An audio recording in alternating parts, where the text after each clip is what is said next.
여러분, 분수령이라는 단어가 있습니다. 사전적인 의미는 이런데요.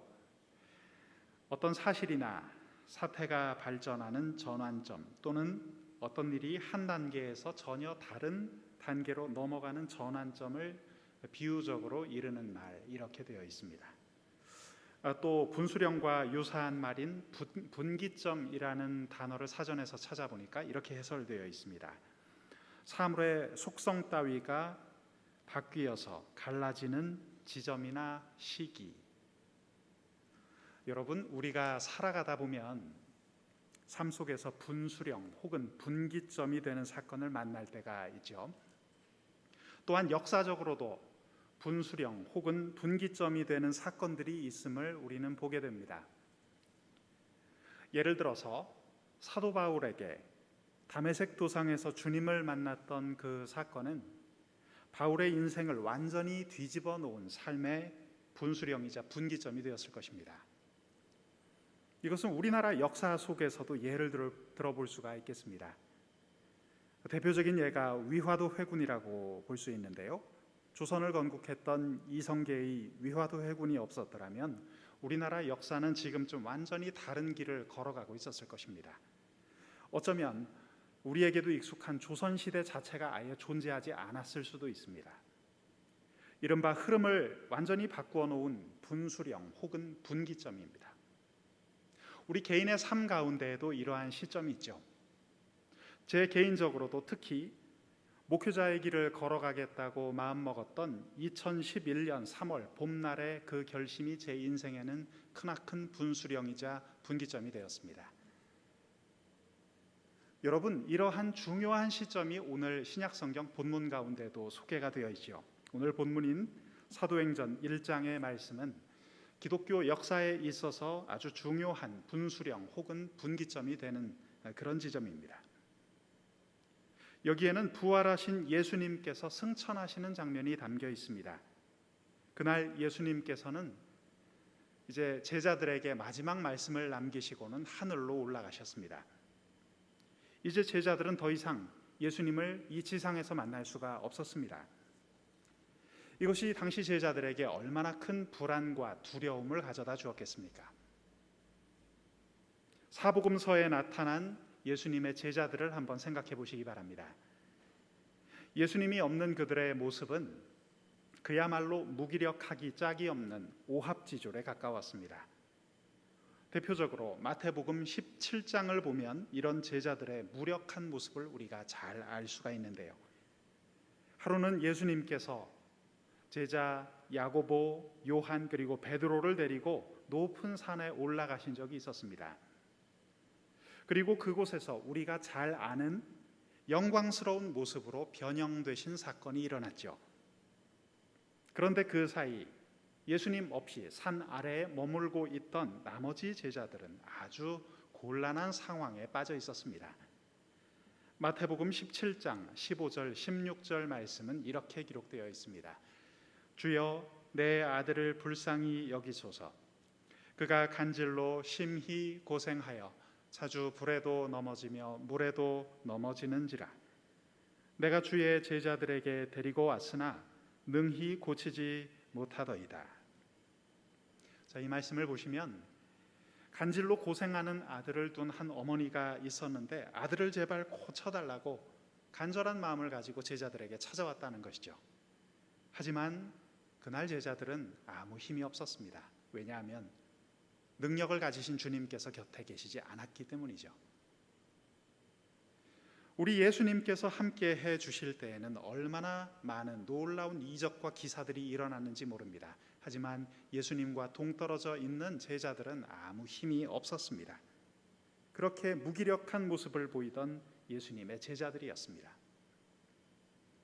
이런 것들을 여러 차례 경험한 제자들이다 보니 이제 예수님께서 승천하시고 더 이상 그들 곁에 함께 계시지 않는다는 것은 이것은 무엇을 뜻했겠습니까? 제자들에게 그것은 커다란 불안과 두려움을 가져다 주는 일이었습니다. 그러나 사랑하는 여러분, 그렇게 불안에 떨고 있던 제자들에게 오늘 예수님께서는 승천하시기 전 대안이 되는 말씀 하나를 건네주십니다. 그 말씀이 오늘 본문 사도행전 1장 8절에서 9절까지 말씀 가운데 기록이 되어 있습니다. 우리 함께 말씀을 읽어보겠습니다. 함께 읽습니다. 오직 성령이 너희에게 임하시면 너희가 권능을 받고 예루살렘과 온 유대와 사마리아와 땅끝까지 이르러 내 증인이 되리라 하시니라. 이 말씀을 마치시고 그들이 보는데 올려져 가시니 구름이 그를 가리어 보이지 않게 하더라.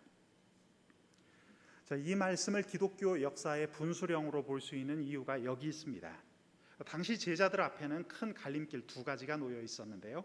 자, 하나는 이제 더 이상 예수님께서 계시지 않는 이 땅에서 더 이상 예수님의 영향력을 받을 수 없는 그 상황 가운데에서 이제 예전처럼 무기력하고 부끄러운 영적인 모습으로 돌아가는 것이었습니다. 자, 제자들에게 또 한 가지 길이 하나 더 남아 있었습니다. 그것은 무엇입니까? 예수님께서 말씀해 주신 이 대안, 곧 예수님이 주신 약속을 향하여 힘차게 달려가는 것이었습니다. 이것은 주님의 약속대로 성령님과 함께 완전히 새로운 차원의 영적 시대를 맞이하는 것이었습니다. 이 두 가지 갈래길 앞에서 제자들은 이제 결단을 내립니다. 저는 오늘 본문에 기록된 이 결단을 위대한 결단이라고 표현하고 싶습니다. 당시 제자들은 어떤 선택을 했을까요? 우리 말씀을 함께 보실까요? 사도행전 1장 14절 말씀 우리 천천히 한번 읽어보겠습니다. 시작. 여자들과 예수의 어머니 마리아와 예수의 아우들과 더불어 마음을 같이하여 오로지 기도에 힘쓰더라. 저는 오늘 본문을 묵상하던 중 이 마지막 구절에 있는 말씀에 계속 눈길이 머물렀습니다. 그래서 오늘 설교 제목을 이렇게 정했습니다. 오로지 기도에 힘쓰더라. 저는 이 상황 속에서 제자들이 보여주었던 행동이 기독교의 역사를 바꾸어 놓았다고 생각을 합니다. 하나님의 거룩한 뜻에 마음의 초점을 맞추려 했던 이 자유의지의 아름다운 열매가 여기 분명히 맺혀 있는 것을 봅니다. 오로지 기도에 힘쓰더라. 여러분, 제자들의 이 결단은 초대교회 태동의 모체가 되었습니다. 제자들의 이 결단은 성령님의 강한 역사와 초대교회의 엄청난 영적 부흥으로 연결되는 출발점이 되었습니다. 여러분, 사도행전 이후의 페이지를 한번 쭉 넘겨보시기 바랍니다. 사도행전 이후의 전개를 보면 초대교회는 위기가 찾아올 때마다 지금 우리가 읽었던 이 말씀, 오로지 기도에 힘쓰더라, 이 정신을 가지고 위기를 돌파해 나갔다는 것을 우리가 알 수 있습니다. 위기가 닥칠 때마다 초대교회 성도들은 기도를 통해 그 위기를 극복해내었습니다. 여러분, 이것이 바로 사도행전입니다. 그런 대표적인 예를 우리는 사도행전 6장 말씀을 통해서 발견할 수 있는데요. 자, 그동안 성령의 충만함 안에서 서로 마음을 같이하며 신앙생활을 하던 초대교회 안에 위기가 찾아왔습니다. 그것은 무엇이었냐 하면 구제 문제로 성도들의 마음이 나뉘어서 두 편으로 갈라서게 된 것이죠. 자, 말씀을 보시면 이렇게 기록이 되어 있습니다. 사도행전 6장 1절 말씀 한번 같이 보실까요? 그때에 제자가 더 많아졌는데 헬라파 유대인들이 자기의 과부들이 매일의 구제에 빠짐으로 히브리파 사람들을 원망하니, 이렇게 되어 있습니다. 자, 당시 갓 태어났던 초대교회 예루살렘 교회에는 출신 지역에 따라 성도들 구분이 두 갈래로 나뉘었다고 합니다. 하나는 헬라파 유대인들, 그리고 히브리파 사람들. 자, 그런데 당시에도 교회 행정이 있었는데 모든 사람들이 인정할 만큼 일 진행이 제대로 되지 않았던 겁니다. 그 내용은 지금 말씀에서 보신 것처럼 홀로 된 과부들을 돕는 구제 활동에 있어서 어떤 치우침이 있었다는 것이죠. 그래서 당시 교회 내에 사람들의 마음이 갈려 있었다, 이렇게 기록을 했습니다. 제가 신학교 다닐 때 교수님을 통해서 이런 이야기를 들었습니다. 교회 분열의 역사에 대해서 이야기를 해주시면서 크게 두 가지 원인이 있었다, 이런 말씀을 제가 전해 들었습니다. 대표적으로 첫 번째는 교회가 갈라질 때 중차대한 진리의 문제, 진리 논쟁을 통해서 교회가 분열된 경우가 있었다는 것이죠. 대표적인 예가 동방교회와 서방교회, 지금의 큰 흐름인 가톨릭교회와 동방정교회가 나뉘게 된 그 큰 분열, 이것은 필리오케라는 신학 논쟁을 통해서 갈라졌다는 것입니다. 그리고 진리 논쟁을 통해서 교회가 분열된 대표적인 사례, 우리가 가장 잘 아는 16세기의 종교개혁입니다. 중세 암흑기를 통과해 오던 카톨릭을 더 이상 두고 볼 수 없어서 이제 프로테스탄트 개혁교회가 새로운 출발점을 갖게 되었죠. 자, 그런데요, 역사상 보면 교회의 분열을 이루었던 대부분의 사례는 그렇지가 않았습니다. 수많은 분열의 사례들은 인간적인 원망, 인간적인 서운함에서 비롯된 경우가 많았다는 것이죠. 인간적인 생각과 인간적인 심리에서 교회가 갈라진 경우가 많았다는 것입니다. 여러분, 요즘 현대교회를 보십시오. 교회가 갈라지는 경우는 대부분 이런 경우가 많습니다. 왜 저 사람한테는 떡을 2개 주고 나한테는 1개 줍니까? 왜 저 사람의 이야기는 들어주고 내 이야기는 귀담아 듣지를 않습니까? 대개 이런 데서 비롯되는 것입니다. 오늘 말씀을 보면 초대교회도 이런 문제로 마음이 갈라지고 성도들이 두 편으로 나뉘는 그런 상황을 맞게 된 것이죠. 그때 만약 지도자들인 사도들이 이 문제를 얼렁뚱땅 대충 넘기려 했다거나 정치적으로 풀려고 했다면 교회가 갈라지는 그런 상황을 맞이할 수도 있었습니다.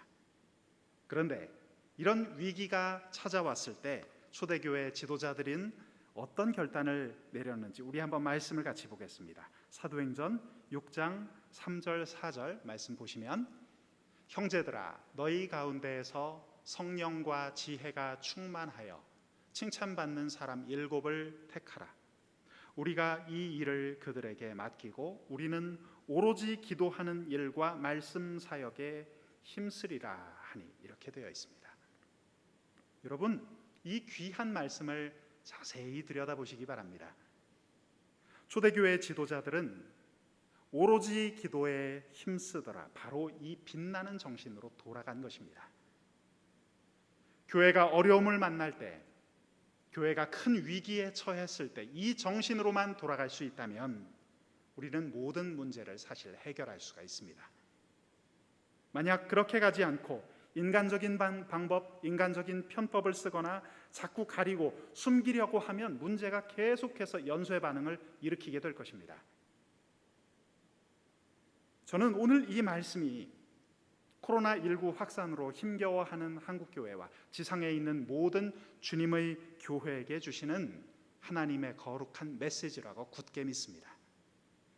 문제가 생길 때, 위기가 닥쳐올 때, 파도처럼 문제가 밀려올 때 오로지 기도하는 일과 말씀 사역에 힘쓰겠다. 사랑하는 성도 여러분, 이것이 바로 초대교회와 사도행전 가운데 흐르는 정신입니다.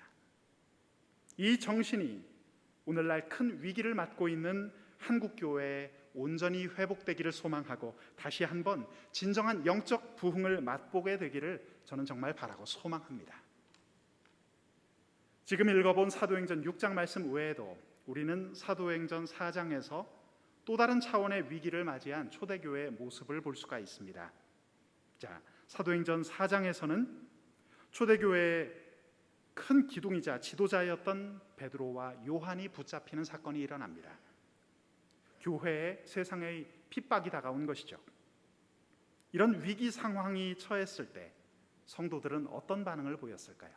놀랍게도 그들은 합심해서 기도하기 시작했습니다. 사도행전 4장 24절 말씀을 보시면, 그들이 듣고 한 마음으로 하나님께 소리를 높여 이르되 대주제여 천지와 바다와 그 가운데 만물을 지은 이시여. 초대교회의 기둥이었던 지도자들에게 거센 핍박이 있었습니다. 교회는 위기에 봉착했습니다. 그런데 성도들은 합심해서 기도했다는 것이죠. 여러분, 그들이 드린 그 기도를 자세히 들여다보면 더욱 놀라운 것을 발견하게 됩니다. 이어지는 사도행전 4장 29절 30절 말씀을 보겠습니다. 주여 이제도 그들의 위협함을 굽어보시옵고 또 종들로 하여금 담대히 하나님의 말씀을 전하게 하여 주시오며 손을 내밀어 병을 낫게 하시옵고 표적과 기사가 거룩한 종 예수의 이름으로 이루어지게 하옵소서 하더라. 저는 이 본문을 묵상하면서 잠시 이런 생각을 해보았습니다. 만약 오늘 우리였다면 이런 상황 속에서 어떻게 기도를 했을까? 혹시 우리는 이렇게 기도하는데 그치지 않았을까요? 주여, 저 위협을 어서 물리쳐 주옵소서.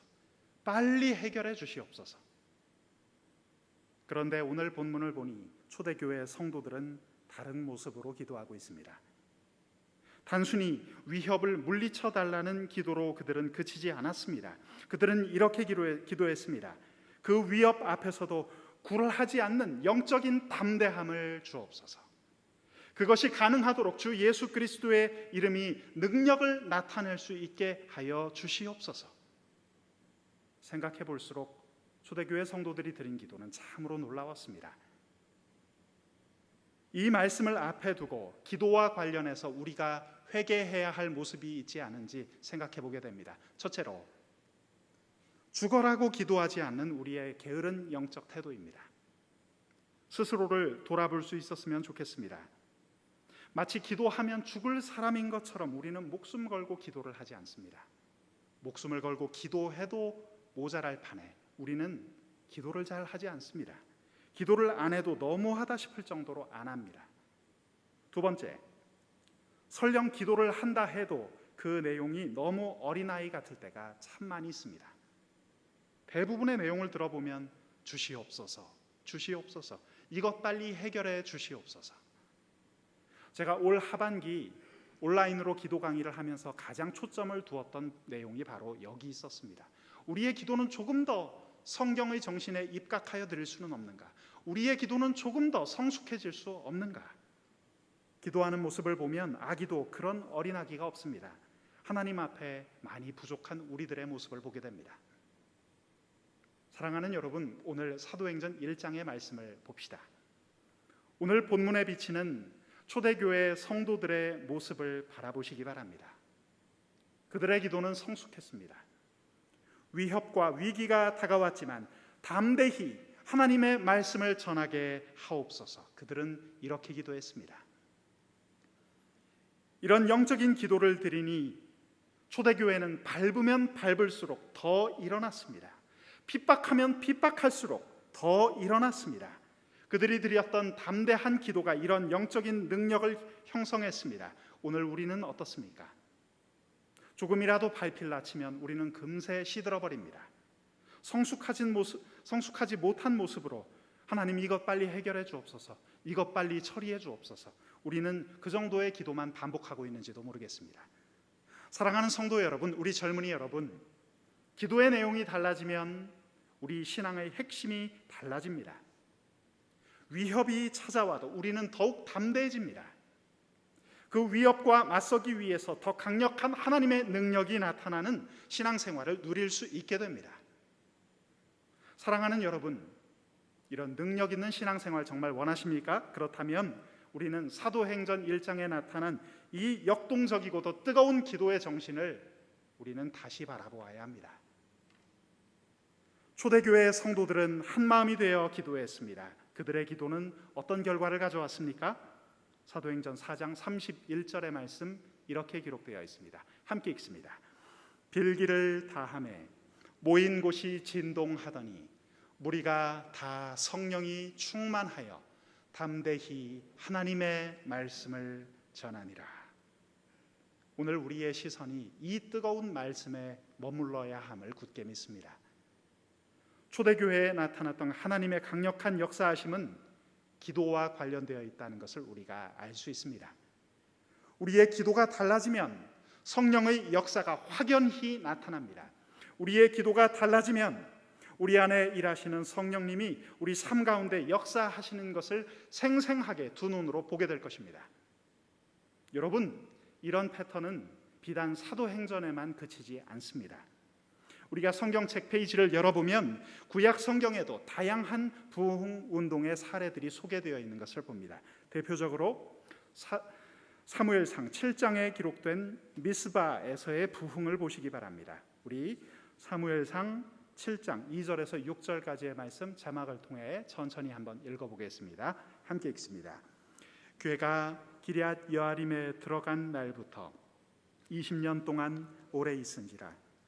이스라엘 온 족속이 여호와를 사모하니라. 사무엘이 이스라엘 온 족속에게 말하여 이르되 만일 너희가 전심으로 여호와께 돌아오려거든 이방 신들과 아스타롯을 너희 중에서 제거하고 너희 마음을 여호와께로 향하여 그만을 섬기라. 그리하면 너희를 블레셋 사람의 손에서 건져내시리라. 이에 이스라엘 자손이 바알들과 아스타롯을 제거하고 여호와만 섬기니라. 사무엘이 이르되 온 이스라엘은 미스바로 모이라. 내가 너희를 위하여 여호와께 기도하리라 하매 그들이 미스바에 모여 물을 길어 여호와 앞에 붓고 그날 종일 금식하고 거기에서 이르되 우리가 여호와께 범죄하였나이다 하니라.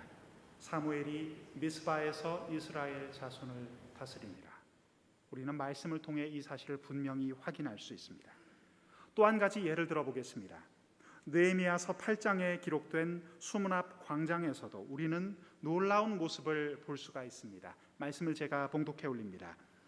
수문 앞 광장에서 새벽부터 정오까지 남자나 여자나 알아들을 만한 모든 사람 앞에서 읽음에 뭇 백성이 그 율법책에 귀를 기울였는데 그때 학사 에스라가 특별히 지은 나무 강단에 서고 그의 곁 오른쪽에 선자는 마띠디아와 스마와 아나야와 우리야와 힐기야와 마세야요 그의 왼쪽에 선자는 부다야와 미사엘과 말기야와 하숨과 하스바다나 스가랴와 무술람이라.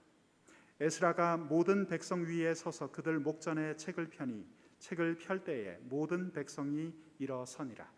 에스라가 위대하신 하나님 여호와를 송축하며 모든 백성이 손을 들고 아멘 아멘 하고 응답하고 몸을 굽혀 얼굴을 땅에 대고 여호와께 경배하니라.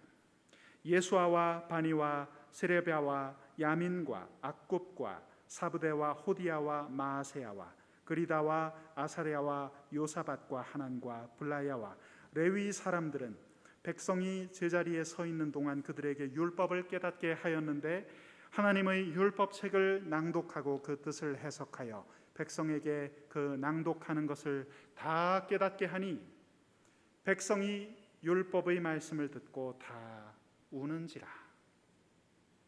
사랑하는 성도 여러분, 이 말씀들 가운데 엿보이는 부흥의 공통점 여러분은 느끼셨습니까? 이 두 사건의 공통점이 있습니다. 하나는 거룩한 하나님의 말씀의 선포가 있었다는 것. 두 번째, 그 후에 말씀을 깨달은 사람들이 뜨거운 기도의 자리로 나아갔다는 것입니다. 사랑하는 여러분, 말씀과 기도는 이처럼 중요합니다. 말씀과 기도는 부흥의 두 요소입니다. 이것은 성경에만 나오는 이야기가 아닙니다.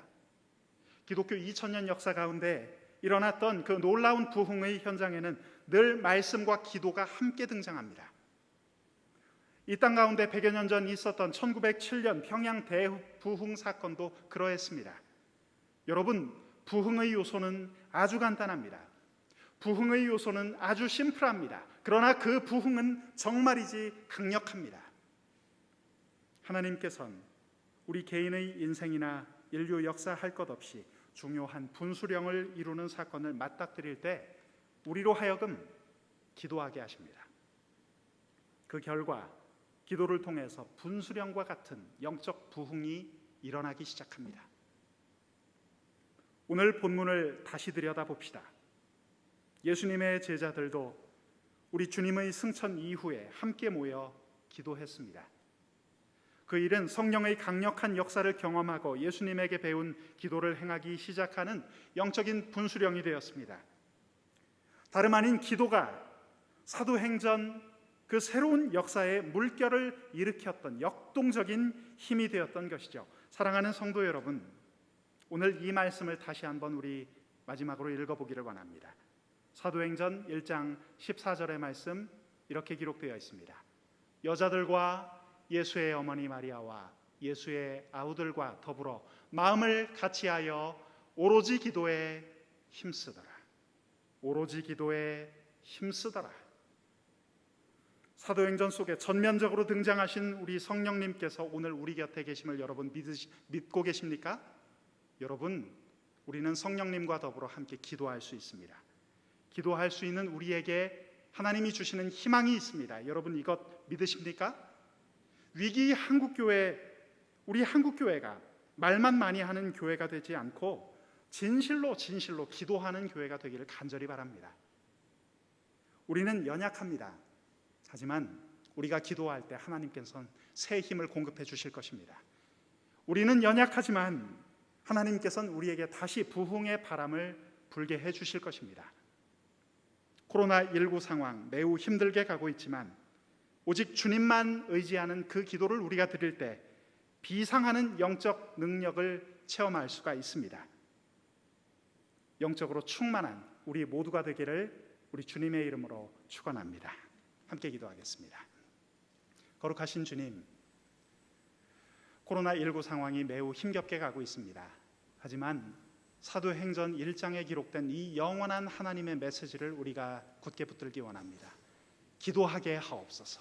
기도하게 하여 주시옵소서. 예수님의 이름으로 감사하며 기도드립니다. 아멘.